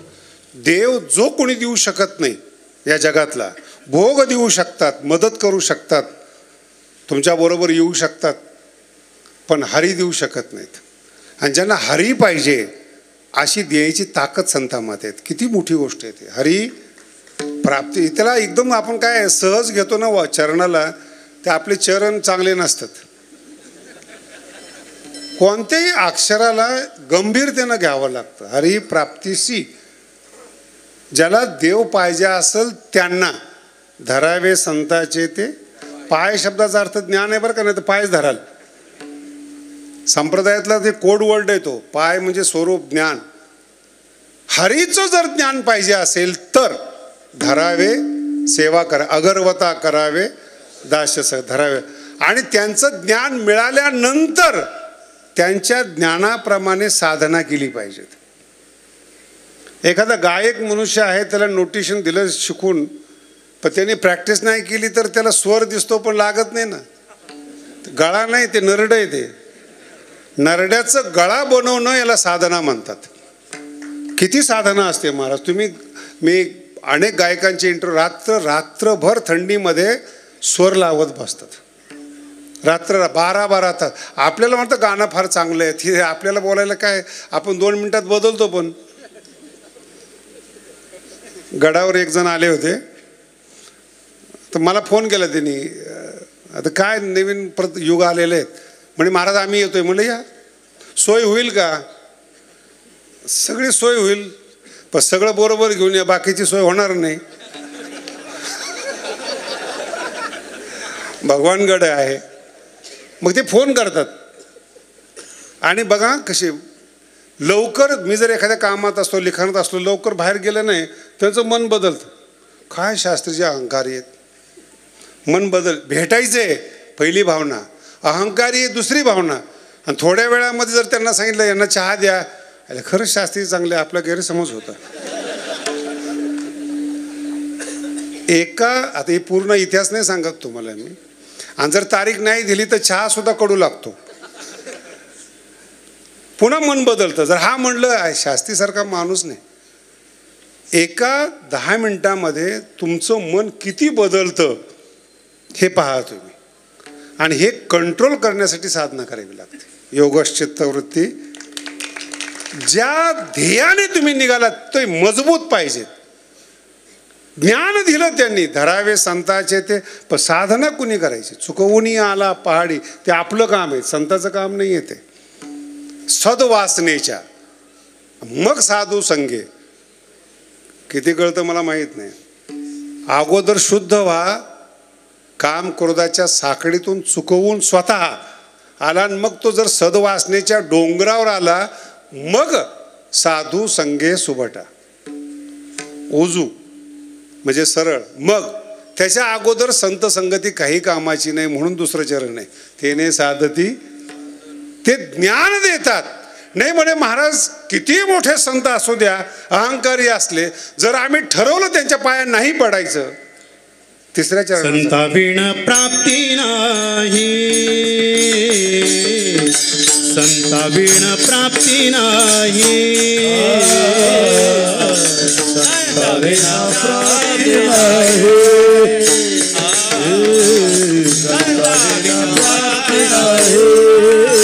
ऐसे वेद देती ग्वाही, ऐसे वेद देती ग्वाही, तेणे साधती साधने, साधने तेणे साधती साधने. ऐसे वेद देती ग्वाही, ऐसे वेद देती ग्वाही, तेणे साधती साधने, साधने तेणे साधती साधने. फार गोड अभंग आहेत. संताविना प्राप्ती, प्राप्ती म्हणजे ईश्वर प्राप्ती आहे, दुसरी प्राप्ती येईल त्याच्यामध्ये. संताविन शब्द फार गोड आहे. संताविना प्राप्ती ऐसे वेद देती ग्वाही. हे काय आहे? ज्याचं त्याचं एक क्षेत्र आहे. तुम्हाला व्यापार करायचा असेल तुमचे संत वेगळे आहेत, राजकारण करायचं असेल तर तुमचे संत वेगळे आहेत. तुम्ही ह्या संताकडे येणं म्हणजे मूर्खपण आहे. हे फक्त हरिप्राप्तीशी, इकडं तुम्ही राज्यप्राप्तीशी उपाय म्हणून येऊ नका. संतांनी प्रत्येक क्षेत्रातले वैज्ञानिक व्हायचं आहे तुम्हाला. अहो आता हल्ली तर इतकी परिस्थिती झाली, कुठली युनिव्हर्सिटी आली कळत नाही मला. 2-4 पुस्तकं ऐकतात, लेक्चर ऐकतात की डायरेक्ट येऊन उलटं सुलटं बोलतात. आम्ही वैज्ञानिक दृष्टिकोन ठेवतो. म्हटलं नासात प्रवेश मिळाला का? बायको नीट ऐकत नाही, आईबापाला पश्चाताप झाला जन्म देऊन, काम नाही धाम नाही. प्रत्येक गावामध्ये मुली कमी झाल्यामुळं 25-25 तगे नाही म्हणत मी, फिरतायत, कामच नाही. मी तर लोकांना आव्हान केलं, मला ज्यांचे लग्न होत नाही त्यांनी गडावर या, निदान कीर्तनकार तरी होईल. भोगही नाही, मोक्षही नाही, मध्ये कशा करता? काहीतरी जीवन वय सत्कर्मी तरी लागेल ना. म्हणून संत त्याचा अर्थ असा की जर तुम्ही परमार्थात आला, वेद देते नाही. माझा आम्ही वेदाला मानत नाहीत, सगळ्यात मोठा मूर्खपणा आहे हा. जे ज्ञानाचं भांडार आहेत त्याचा द्वेष करणं हा मूर्खपणा आहे. तुम्ही संप्रदाय म्हणून मानू नका, धर्म म्हणून मानू नका, ज्ञानाचं भांडार म्हणून वेदाला माना. श्रोत्रियम ब्रह्मनिष्ठम समित पाणीम. आणि त्यांच्याकडे जाताना हात जोडून जा. ऐसे वेद देती. कठोपनिषदामध्ये फार विस्तारपूर्वक कथा आलेली आहे त्याची, तो तुम्हाला इथं सांगत बसत नाही. समित पाणी, जात असताना सुद्धा हात जोडून जा. तुम्हाला ज्ञान पाहिजे आणि उलटं बोलत आले तर. मला एक मित्र आहे माझा, त्याला काही ज्ञानेश्वरीतली ओवी सुटत नव्हती. ज्ञानेश्वरीने सोडलेला होता तो. आता त्यांनी एका ज्ञानेश्वर महाराजांच्या ओवीवर आक्षेप घेतला माझ्यासमोरच. म्हणजे शास्त्रीजी मला ह्या ओवीवर संशय आहे, मग ही ओवी अशा अशा पद्धतीने चुकीची. म्हणलं यस उत्तम. पण तुम्हाला काय वाटत? मला काहीच वाटत नाही. म्हणलं मूर्खाबद्दल काय वाटणार नाही. मग ही ओवी सोडवायची कशी? म्हणलं शिष्य म्हणून शरण ये. वादविवाद करणारा आणि बुद्धिमान म्हणून जर तुम्ही आलात तर तुम्हाला ज्ञान देणार नाही. संताविना प्राप्ती, धरावे संताचे तू जर वादविवाद करणार तर तुला उत्तर दिलंच पाहिजे असं थोडंच आहे काय. एक माझ्या जीवनातली घटना आहे. स्वामीजीकडे शिकत असताना तर स्वामीजी ईशावास्य रहस्य उपनिषद त्यांचे 50 ग्रंथ प्युअर संस्कृतमध्ये आहेत आणि ते त्यांनाच कळत होते. आजही मुंबईमध्ये 1000 कोटीची त्यांची प्रॉपर्टी आणि आम्ही उत्तराधिकारी शोधतोय. फक्त स्वामीचे ग्रंथ वाचता येईल त्याला आम्ही गादी देतोय. आज धर्माची परिस्थिती किती वाईट झाली बघा.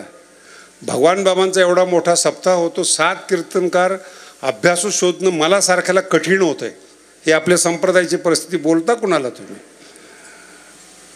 आणि नवीन होतो, लघुसिद्धांचा अभ्यास चालू होता. एक जण साऊथमधून आलेला विद्वान आणि स्वामीजी राहायला मलबार हिलला होते. ज्यांना कळत असेल त्यांनी बघा. आणि मलबार हिलमध्ये प्रवचन करायचे. ज्यांच्या मलबार हिल म्हणजे संपूर्ण भारत ज्यांच्या ताब्यात आहेत त्या एरियाला मलबार हिल म्हणतात. आणि तिथं स्वामीजींचे प्रवचन, तिथं तो विद्वान आलेला आणि ते असं संस्कृतमध्ये बोलायला सुरुवात केली. आम्ही नवीन 7-8 महिने झालेले आमचं इको येण्याची चाललेलं आणि हा इतका बोलायला. स्वामीजी बोलतच नव्हते संस्कृत. 15-20 मिनटं ते बोलत होते. मला असं वाटायचं की आमच्यासारखं असतं तर धडाधन बोलला असता. नवीन नवीन इंग्रजी शिकलेले असतात ना ते मराठीच बोलत नाहीत आणि चुकीची इंग्रजी बोलल्यामुळं ज्याला इंग्रजी चांगली कळते तो गप्प असतो. हे मला माहीत नाही त्या काळात. 15 मिनटं बोलत होतं स्वामीजी, काहीच बोलत नव्हते. तेव्हा त्याला जेव्हा जायची वेळ आली तेव्हा त्यांनी प्रार्थना केली की तुम्ही काहीच बोलत नाही, मी एवढं लांबून तुमच्याकडे आलेलो आहे. मग त्यांनी सांगितलं ठीक आहे. मग ते 4-5 वाक्य मोजून स्वामीजी बोलले असतील. ती न्याय घटित संस्कृत आहे ती. 5 वाक्य बोलले त्याच्यानंतर त्याची वाणीच बंद झाली. माझी अगोदरची अवस्था आणि नंतरची अवस्था, हा बोलत का नाही आता. मग स्वामीजी म्हणले इनको चाय पाणी दे दो थोड़ा सा और छोड़ के आओ. मग मी त्याला घेऊन सोडवायला गेलो खाली. मला विचारतो स्वामीजी कहाँ से. मैंने कहा कहाँ से. बोले पृथ्वी से. मला अगोदरचा राग. नाही बोले क्या संस्कृत बोलते स्वामीजी. मला बरं वाटलं की गुरुजींची स्तुती करतो. क्या ऐसी संस्कृत मध्ये जिंदगी में सुनी नहीं. मैंने पहले क्यों बोल रहे थे. बोले मालूम नहीं था इतने बड़े विद्वान आहेत. मैंने क्यों. बोले कपडे इतने हलके पहने हुए थे, साधे कपडे, त्याच्यामुळे ते विद्वान आहे. आता लोक कपड्याला विद्वान मानतात हे मला माहित नाही. आणि पाया पडून गेला महाराजांनी. मला सांगितलं त्यांनी जाता जाता जिंदगी में इनका साथ मत छोडो, याची संस्कृत काही नाही आहेत. लक्षात येते. आणि मग मला अगोदरच लक्षात होतं तो भाग सोडून द्या. तो जाता जाता त्या डोळ्यातून पाणी आलं. 4 अक्षर पती किती मोलाचे आहेत. अहो एक अक्षर, ज्ञानोबांचा शब्द सांगतो, एक शब्द एका सूर्यासारखा आहे. एक शब्द समुद्राहुनी खोल. अर्थ एक शब्द समुद्र आहेत, एक शब्द सूर्य आहेत. ज्ञानेश्वरीत किती शब्द आहेत महाराज, किती सूर्य आहेत, किती समुद्र आहेत ज्ञानेश्वरीमध्ये. आणि त्या ज्ञानेश्वरीला आपला स्पर्श होतो हे जगातलं सगळ्यात मोठं भाग्य आहे. ती ज्ञानेश्वरी आपण ऐकतो जिचा एक शब्द समुद्र आहेत, एक शब्द सूर्य आहेत. त्या ज्ञानेश्वरीला स्पर्श करतो. त्यांचं वर्ण मी म्हणून म्हटलं नाथ महाराज पूल आहेत. मागे बघतात तेव्हा कैवल्याचा पुतळा म्हणतात आणि पुढे बोलतात. तुमच्याकडे बोलत असताना एकदम हरिप्राप्तीशी उपाय म्हणून सांगतात. याला पूल म्हणतात. अवघडातल्या अवघड गोष्टी कळणं तो एक टप्पा आहे आणि एकदम सामान्य माणसाला कवळीमध्ये घेणं त्याचं नाव नाथ महाराज आहेत. दोन्ही बाजू आहेत. आणि किती वर्णन आहेत महाराज. माऊलीचं किती वर्णन करावं. आणि त्यांनी वर्णन केल्यामुळे आपल्याला माऊली समजतात. याला म्हणतात नाथ महाराज. साधकाचा मायबाप चाले ही साधी गोष्ट नाही महाराज.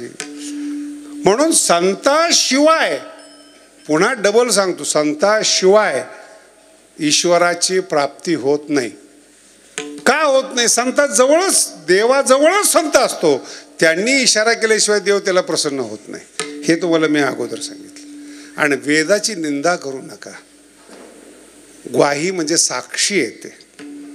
द्वारकेचा राणा अशी साक्ष देणारे वेदशास्त्र उभारी ज्ञानोबराय पण म्हणतात. म्हणून कोणताही माणूस ज्ञानी असू द्या, कोणतंही पुस्तक चांगलं असू द्या, कोणताही भंडार चांगला असू द्या, व्यक्तीकडे पाहू नका, ज्ञानाकडे पहा.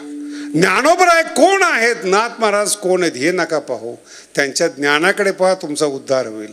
विठोबा रखुमाई, विठोबा रखुमाई, विठोबा रखुमाई, विठोबा रखुमाई, विठोबा रखुमाई, विठोबा रखुमाई. ज्ञानेश्वर माऊली, ज्ञानराज माऊली, ज्ञानेश्वर माऊली, ज्ञानेश्वर माऊली, ज्ञानराज माऊली, ज्ञानेश्वर माऊली, ज्ञानेश्वर माऊली.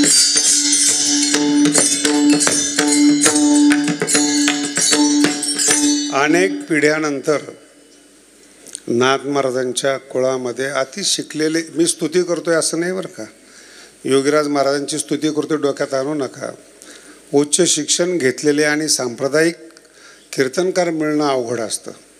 त्यात मगाशी सांगितल्याप्रमाणे नाथ महाराजापासून आलेला DNA आहे, रक्त परंपरा आहेत, त्यात नवीन शिकलेले आहेत. आणि माझ्या माहितीप्रमाणे पहिल्यांदाच एवढा मोठा सप्ताह पैठणमध्ये होतोय. त्याच्या अगोदर नाथ वंशजांनी सप्ताह केला आहे असं म्हणत नाही मी. बाकीचे बाहेरचे येऊन नाथ महाराजांच्या जीवावर अनाथाकडून नाथ होऊन गेलेत ते,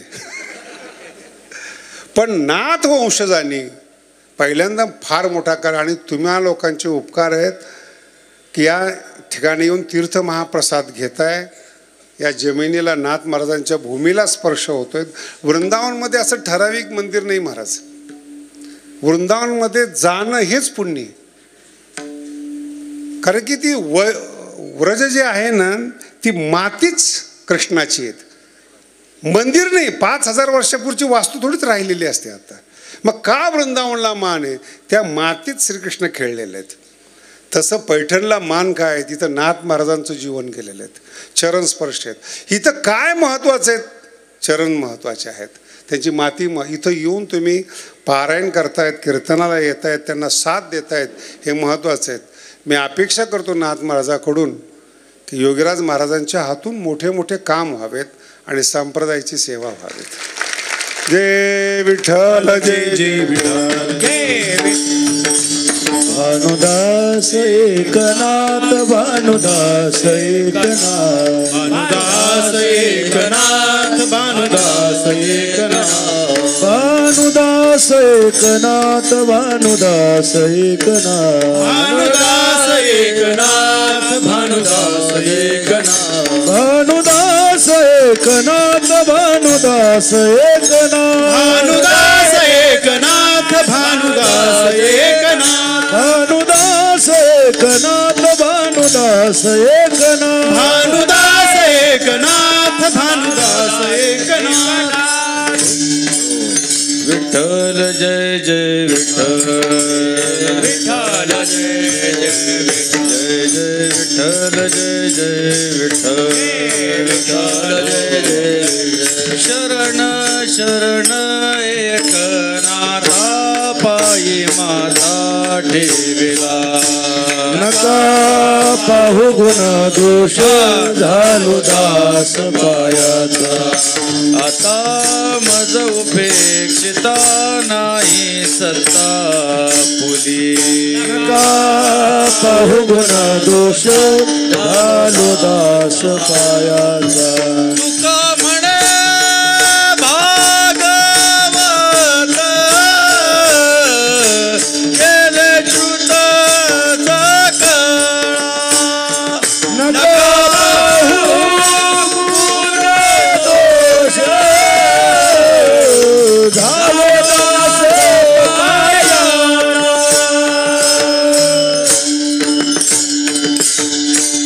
भानुदासाचे कुळी महाविष्णूचा अवतार, महाविष्णूचा अवतार. क्षेत्र प्रतिष्ठान, क्षेत्र प्रतिष्ठान, वसती गोदावरी तीर. ओ वाळू आरती स्वामी एकनाथा, एकनाथा तुमचे नाम घेता तुमचे नाम घेता हरे भव भय चिंता जनार्दनाची कृपा दत्तात्रयाचा प्रसाद दत्तात्रयाचा प्रसाद भागवत टीका रामायणी आत्मबोध ओ वाळू आरती स्वामी एकनाथा तुमचे नाम घेता हरे भव भय चिंता ब्रह्मा विष्णू महेश जासी छळावया येती नढळे निष्ठा ज्याची ऐसी कविता भक्ती ओ वाळू आरती स्वामी एकनाथा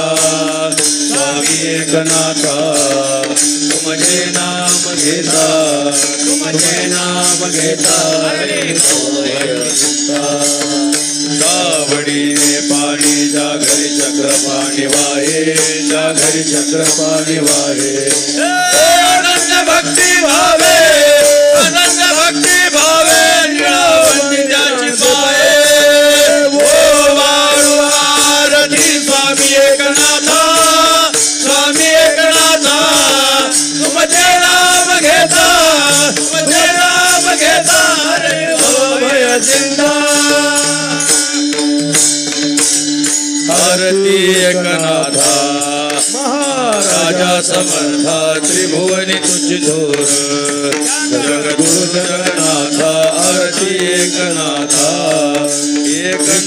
नामसार वेद शास्त्रांचे गुज संसार दुःखनाचे महामंत्राचे बीज आरती एकनाथा महाराजा समर्था त्रिभुवनी तुझी थोर जगद्गुरु जगन्नाथा आरती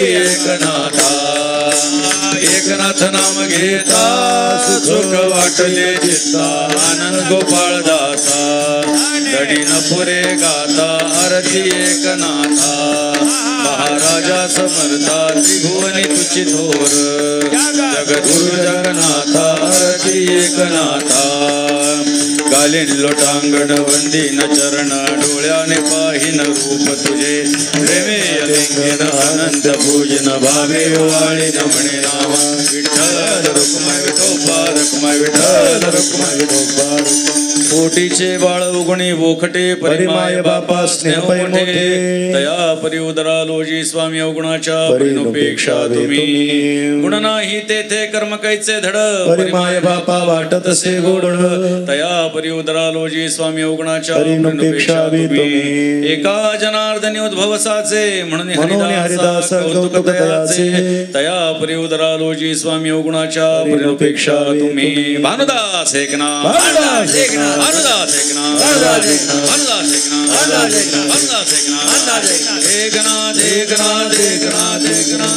कुंडलिक वरदा हरी विठ्ठल श्री ज्ञानदेव दत्तात्रय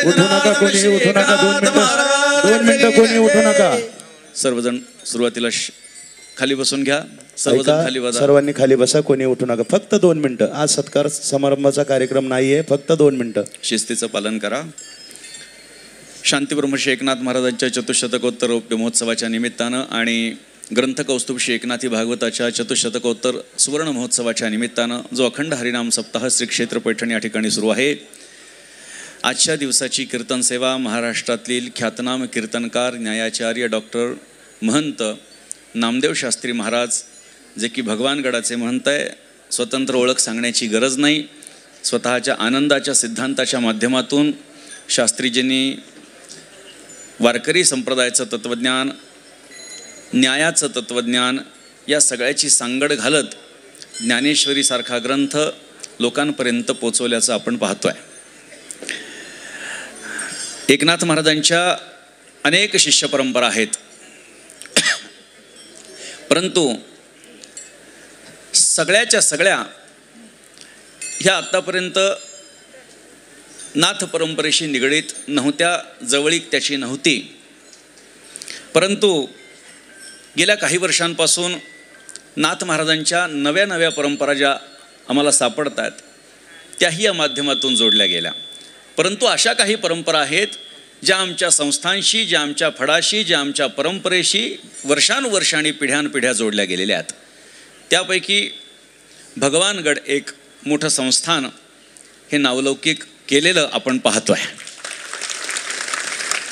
आणि मी नेहमी सांगत असतो, एकनाथ महाराजांची शिष्य परंपरा, एकनाथ महाराजांची प्रत्येक शिष्य परंपरा ही नाथ महाराजांसारखी ऐश्वर्यशाली आहे. आणि त्याचं प्रतीक आपण पाहतोय. शास्त्रीजींच्या गादीवर बसल्यानंतर जो भगवानगडाचा विकास आपण पाहतोय, आणि त्या भौतिक विकासापेक्षा एक आध्यात्मिक पीठ त्या ठिकाणी भगवानगडावरती शास्त्रीजींच्या महत्प्रयासानं उभारल्या गेलेलं आहे. एकनाथ महाराजांची परंपरा ही भगवानगडापर्यंत आलेली आहे. आदिनारायण विधी अत्री नाथ दत्त जनार्दन एकनाथ.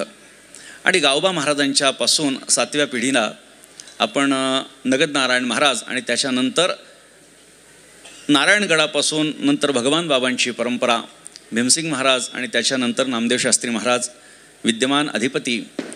आणि त्यांनी आपल्याला एकनाथ महाराजांच्या अभंगावरती चिंतन आपल्यासमोर मांडलं. चिंतन सेवा नाथचरणी रुजू केली. खरं तर आपण जर बघितलं तर हल्ली शास्त्रीजी व्यासपीठावरती बसून कीर्तन करतात. अनेक लोक आले, त्यांनी सांगितलं की शास्त्रीजींसाठी आसन टाका, अमुक करा, तमुक करा.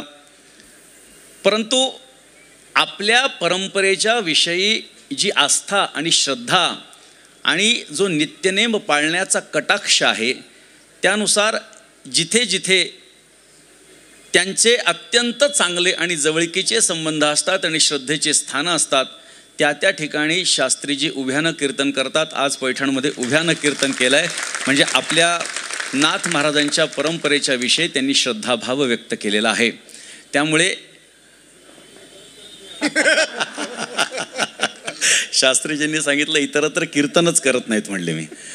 परंतु नाथ महाराजांच्या या कार्यक्रमाच्या संबंधानं जेव्हा मी त्यांना बोललो, आम्ही गडावरती जेव्हा गेलो, तेव्हा शास्त्रीजींना सांगितलं अशा पद्धतीचा कार्यक्रम आहे आणि आपली तारीख हवी आहे.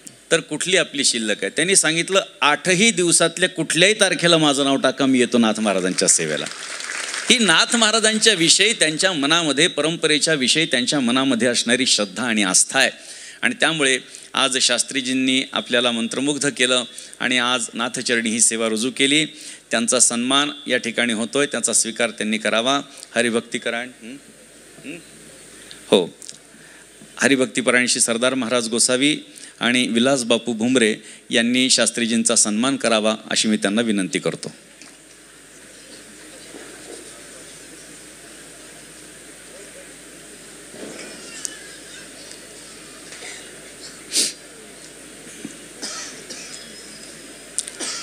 कार्यक्रमाचे स्वागताध्यक्ष श्री संदीपान पाटील भुमरे यांच्या वतीनंही हा सन्मान आहे असं आपण म्हणू शकतो.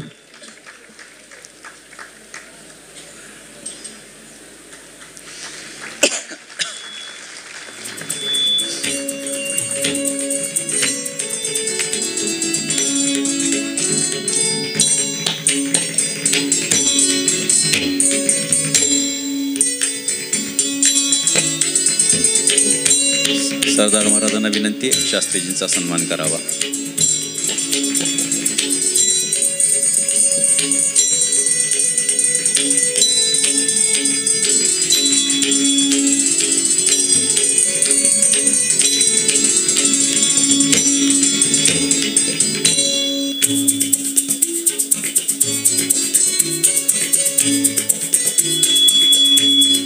यानंतर खिरापत होईल आणि यानंतर क्षीरापतीचे अभंग होतील. द्वादशी आहे आणि त्याच्यानंतर श्री वैभवजी कडू आणि त्यांचे सहकारी यांच्या भजनाचा कार्यक्रम होणार आहे. त्याचा सर्वांनी लाभ घ्यायचा आहे.